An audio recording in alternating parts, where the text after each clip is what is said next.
السلام عليكم ورحمة الله وبركاته، أهلا بيكم. من غير مقدمات كتير، كان عندي الصندوق ده صندوق خشبي عادي جدا، كنت شاريه من فترة وقلت هينفعني في أي عمل فني، فقلت أجرب أعمل فيه أي حاجة. المهم جبت حتة من الفوم اللي هو السمك بتاعه نص سنتي ده، ونقدر نستخدم الكرتون عادي جدا، مفيش أي مشاكل. هقطع منها قطع على شكل مستطيل، وهحاول أظبط القطعة دي على المقاس بتاع الجزء الداخلي للصندوق. أقصد الجزء اللي باشاور عليه ده جوّه الصندوق، هاقطعهم على المقاس، يعني مش لازم على المقاس بالضبط. الفكرة هنا إن أنا باحاول أقلل المساحة الداخلية أو الارتفاع اللي موجود جوّه الصندوق، عشان بعد كده الخامات اللي هاستخدمها بقى في العمل الفني نفسه ما تبقاش كتير. هاستخدم الغيرة الأبيض، وممكن كمان نضيف نقطتين كده من السوبر جلو يثبتوها بسرعة لحد ما الغيرة تنشف، وأبدأ أحط الطبقات دي فوق بعض. طبعًا السوبر جلو بيلزق على طول وقتيًا، فهيخلّينا نشتغل على طول، مش هاضطر أستنى لحد ما الغيرة الأبيض تنشف. زي ما انتم شايفين قللنا الارتفاع اللي موجود جوه الصندوق. بعد كده هستخدم عجينة الورق. العجينة دي أنا شرحت طريقتها بالتفصيل، وهحط لكم الفيديو دلوقتي في أي جنب هيظهر على الشاشة. العجينة دي أنا جربتها على مدار سنين وحلوة جدا. المهم حطيت طبقة من الغيار الأبيض عشان العجينة تلزق كويس في الطبقة اللي تحتها. بعد كده بناخد حتة منها كده وبنفردها، ونقدر طبعا نفرد حتة كبيرة من بره ونحطها على قد الصندوق مرة واحدة، أو نستخدمها بالطريقة اللي أنا بستخدمها دي حتة بحتة. بعد كده سويتها بصبعي، وبعدين بضغطها على الحواف بالظبط عشان الحواف دي أنا عاوزها تكون لازقة في الخشب. حطيت الطبقة الأولى، بعد كده هاستخدم قطعة تانية هنعمل بيها الشط بتاعنا، أو الجزء من الجزيرة يعني اللي هيظهر. بعد كده بحتت مرتفعة هبدأ أعمل ارتفاعات زي صخور مرتفعة شوية، مش هقول جبال يعني لأن السكيل مش هيبقى جبل، بس مجرد إن هي صخور كده موجودة على الشط. والناحية التانية كمان عملت صخرة كبيرة شوية، وكمان هاعمل صخرتين في أماكن مختلفة. وطبعًا عجينة الورق الملمس بتاعها بيكون خشن مش ناعم زي عجينة السيراميك أو الصلصال، فعشان كده بتقدر تدّينا الملمس بتاع الصخور من غير أي مجهود. مجرد إن إحنا بنحط قطعة وبعد كده بنلونها بتدّينا الملمس بتاع الصخور حلو جدًا. بعد ما خلصت التصميم المبدئي لازم نقفل الغطا بتاع الصندوق كل شوية كده، عشان نتأكد إن ما فيش حاجة مرتفعة هتضايقنا وإحنا بنقفل الصندوق. قبل ما نسيب التصميم ينشف هستخدم المية، وبصبعي كده هبدأ أملس على العجينة دي. هنعمل الأرضية شوية اللي موجودة قدامكم، بس طبعا مش هنعمل كده على الصخور. وعادة عجينة الورق هتحتاج مبدئيا 18 ساعة، أو الأفضل نسيبها 24 ساعة لحد ما تجف تماما. بعد تقريبا 18 ساعة كانت جفت كده بشكل مبدئي إن احنا نقدر نشتغل. هنبدأ بقى هنلون الأول المية بتاعة البحر. هستخدم لون تركواز اللي هو اللون الفيروزي، أي درجة منه يعني على حسب ما تحبه. بعد كده هنستخدم كمان لون أزرق، ونبدأ ندمج الألوان دي في بعضها بشكل عشوائي، وهندمجها طبعا من غير ما الألوان تنشف، يعني هنشتغل كل ده في قاعدة واحدة على طول بسرعة. كمان هستخدم لون أزرق غامق، ونبدأ زي ما قلت لكم ندمج الألوان دي واحدة واحدة لحد ما نوصل لشكل قريب من كده. بالنسبة للصخور نفسها هستخدم لون رمادي، يعني يعتبر لون رمادي فاتح شوية. هلون الصخور كلها بنفس اللون، واللون طبعا ممكن نضيف عليه شوية مية عشان يدخل في التشققات كلها من غير مشاكل. أما الأرضية فهلونها بلون أشبه باللون بتاع الرمل، يعني لون أصفر غامق وباهت شوية. دي كده الألوان المبدئية. بالنسبة للصخور هنكمل التلوين بلون اسود اكريليك متخفف بالمية، ده بيدخل في الشقوق يغمقها، وكمان بيديني تنوع شوية في درجات اللون الرمادي. هسيب طبعا الغسول ده ينشف تماما. بعد كده هستخدم لون رمادي فاتح خالص، وممكن نستخدم اللون الابيض. هعمل بيه دراي براشنج، يعني تشبيحه كده خفيفه على الصخور، هيديني تنوع وفي نفس الوقت هيديني الاماكن اللي فيها الاضاءه. طبعا دي طريقه بسيطه خالص لتلوين الصخور، احنا اساسا هنغطي اغلب الصخور دي بعد ما نخلصها، فما ركزتش قوي يعني في التلوين بتاعها. بقى عندنا المنظر اللي انتوا شايفينه ده، وحاليا بقى المجسم جاهز للمرحله الجديده اللي هي الريزن. عشان نستخدم الريزن لازم نتبع التعليمات المكتوب عليه بالظبط على حسب النوع اللي موجود عندكم، عشان كده بنستخدم ميزان الجرامات. حطيت الجزء الأول، طبعا أنا حسبت الكمية اللي أنا محتاجها، فبعد كده قسمتها عشان أعرف الجزء الأول هيبقى قد إيه والجزء التاني هيبقى قد إيه بالظبط. بعد كده بنقلب، والتقليب زي ما انتم شايفين بيكون بالسرعة اللي قدامكم دي من غير تسريع الفيديو. بنقلبه دقيقتين أو 3 على حسب التعليمات. بعد كده استخدمت ألوان الطعام العادية خالص، ده لون أزرق، لإن ألوان الريزن اللي عندي أنا مش فاكر حطيتها فين، قعدت دَوّرت عليها الحقيقة مش لاقيها خالص. فالمهم إن أنا ضِفت شوية كده من الألوان وكانت الكمية دي كافية جدًا، لكن لسبب غير معلوم وقع مني كمية كبيرة في الريزن، غالبًا هتبوظ لنا الجزء الأول من الريزن اللي إحنا عملناه، بس برضه قُلت أجرّبها كده وأشوف. قلّبت ولقيت اللون غامق أوي، يعني مش شفاف زي ما أنا عاوزه، لكن برضه قُلت هاكمّل وصبّيت الريزن فعلًا. وأول ما حطّيته كده حسّيت إن هو هيغطّي الألوان اللي إحنا عملناها تحت، تركواز ودرجات الأزرق اللي موجودة، فمش هيدّي لنا التأثير اللي إحنا عاوزينه. المهم برضه كمّلت، وبعد ما خلّصت باستخدم خشبة كده عشان أوصّل الريزن للأماكن اللي ما وصلّهاش، عشان أساوي الطروف بتاعته كده. جه في دماغي وقتها إن أنا أسيب المجسم زي ما هو وخلاص والأمور تمشي، وبعد ما قفلت ومشيت رجعت تاني قُلت لأ مش هينفع كده بوظنا المجسم. فالمهم رُحت وفضّيت الريزن ده ومسحت الأماكن بتاعته من الخشب، طبعًا بنحتاج نمسحها بكحول. بعد كده هارجع تاني أعمل كمية ريزن، والمرّة دي هاعملها شفّافة وأقل شوية من المرّة اللي فاتت. بعدين صبّيتها وطبعًا الفرق واضح جدًا، هيبان دلوقتي في اللقطات الجاية، هيبين لنا التلوين اللي إحنا عملناه وهيدّينا الدرجات بتاعة المَيّة وهيبقى شكلها أحسن كتير. برضه بعد ما خلّصت باستخدام الخشبة كده ضبّطتها، هاسيب ده بقى ينشف، ومبدئيًا بيحتاج 24 ساعة عشان ينشف بشكل مبدئي. رجعنا بعد 24 ساعة وكان الريزن نشف والمنظر بتاعه زي ما أنتم شايفين كده. محتاجين بقى نعمل التموجات اللي على المَيّة، عشان كده هاستخدم الMood Podge Gloss، ده زي الغيار الأبيض كده بينشف شفاف تمامًا وبيلمع. هاحط منه طبقة تكون سميكة شوية على المَيّة، هاغطيها كلها الأول.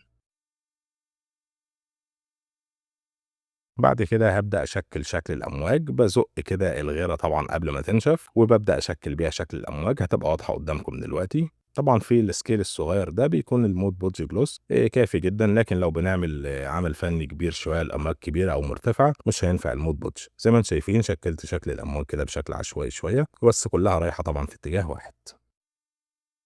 هاسيب ده بقى ينشف، وعادةً يعني بياخد له ساعتين ل4 ساعات على حسب الجو. وبعد ما نشف بقى المنظر قدّامكم كده، أعتقد واضحة جدًا التموجات، وبتفرق كتير جدًا في شكل المَيّة وفي شكل المجسم بشكل عام.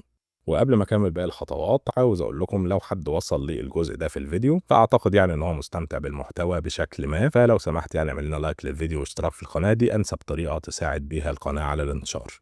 المهم في الجزئية دي أنا باستخدم لون أبيض أكريليك عشان أعمل بيه الرغوة اللي بتكون موجودة على الأمواج.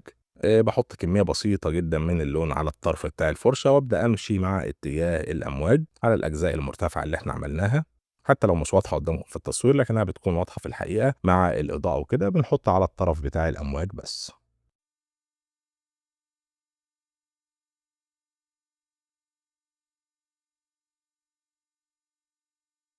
محتاجين بقى نضيف خضار أو شوية شجر كده للمجسم. هاستخدم الشجيرات اللي قدامكم دي، أنا صنعتها في فيديو قبل كده عن طريقة صناعة مختلف الأنواع من الشجيرات، هاحط لكم اللينك بتاعه في أي جنب على الشاشة. ممكن برضه نستخدم بودرة الشجر دي، برضه صنعت طريقتها بالتفصيل وهاحط لكم الفيديوهات، أو بعض المنتجات الجاهزة اللي كنت شاريها من تيمو. المهم يعني أختار إيه المناسب. باستخدم الغرا الأبيض وباحط طبقة كده على الصخور من فوق، بعد كده أستخدم بودرة الشجر. يُفضّل إن إحنا نستخدم أكتر من لون من البودرة، لكن ما كانش عندي فاستخدمت اللون المتاح. هاحط على الصخور كلها من فوق، وكمان هاستخدم بقى من الشجيرات، هاقطّع قطع صغيرة بأشكال مختلفة وأبدأ أضيفها كده فوق البودرة اللي إحنا عملناها. وكل شوية باجرّب الصندوق وباقفل الغطا بتاعه عشان زي ما قُلت لكم ما فيش حاجة تضايقنا وإحنا بنقفله بعد كده. هاكمّل كل الصخور بنفس الشكل، وزي ما قُلت لكم هننوّع في درجات الألوان بتاعة الأشجار عشان تدّينا شكل إلى حدٍ ما طبيعي.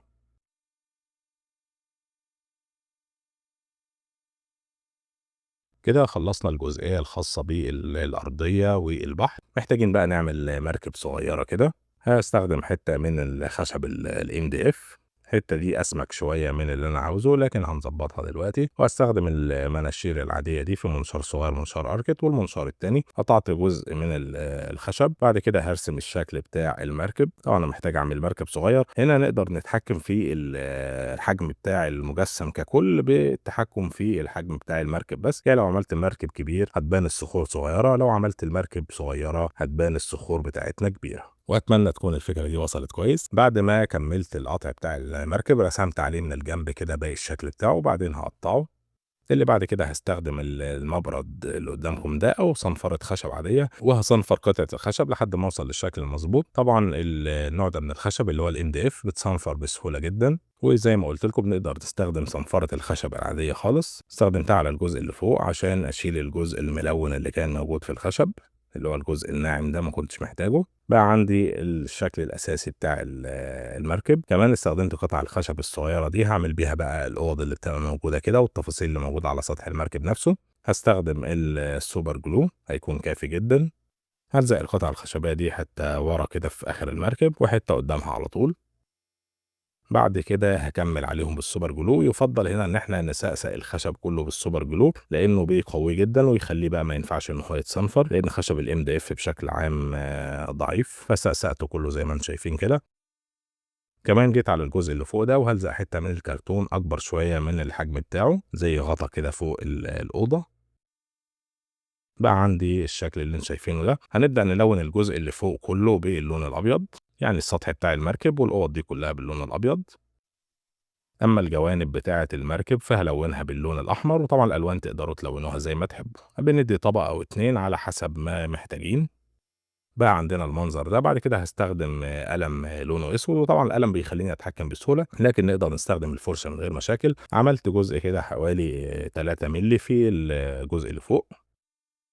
بعد كده هاستخدم قلم لونه أبيض، وبرضه نقدر نستخدم فرشة صغيرة بس بتكون أصعب شوية، الأقلام بتدّينا تحكم أسهل بكتير. هاعمل خط رفيّع كده أبيض ما بين الأحمر والأسود. بعد كده في الأوضة اللي ورا باستخدام القلم الأسود هاعمل شباكين كده مجرد مستطيلين لونهم أسود، والجزء اللي ورا كمان هاعمل فيه باب. محتاجين بقى نعمل السارية كده اللي بتكون موجودة، والحبال والحاجات اللي بتبقى موجودة في المراكب دي. استخدمت المسامير الصغيرة خالص أو الدبابيس دي، عندي بقى لها سنين وما استخدمتهاش في حاجة. بعد كده باستخدام الدريل الصغير ده هاعمل فتحات صغيرة في الأماكن بتاعة الأعمدة اللي هنثبتها، والأعمدة دي نفسها أو المسامير الصغيرة هنقصها باستخدام البنسة، هاقصها على المقاسات المناسبة. بعد كده هالزق كل واحد في مكانه بنقطة بس من السوبر جلو. حطيت الأول، التاني هيكون طويل شوية أطول واحد فيهم. بعد كده في واحد متوسط في الجزء اللي ورا. بعدين هاستخدم السلك رفيع، أي سلك يكون رفيع خالص زي ده، وهابرمه كده على المسمار الأول، طبعًا على الحرف بتاعه من فوق، وهاشده كويس وألفه على الأعمدة التانية. وطبعًا أي زيادة هاقصها في الآخر. بقى عندي الشكل اللي قدامكم ده. هالوّن بقى الأعمدة دي السلك باللون الأسود زي ما أنتم شايفين. بعد كده هاستخدم لون بني مصفر وهالوّن بيه بس الجزء بتاع الحبل. كده بقى عندنا الشكل النهائي للمركب، باقي إن إحنا بقى نلزقه مكانه. هاستخدم الMod Podge اللي هو إحنا استخدمناه في صناعة الأمواج. بس قبل ما ألزق لازم أحط المركب كده مكانه الأول، وبعدين أقفل الصندوق عشان أشوف هيتقفل كويس والّا هيبقى في مشكلة مع ارتفاع المركب. لقيت كل حاجة زي الفل.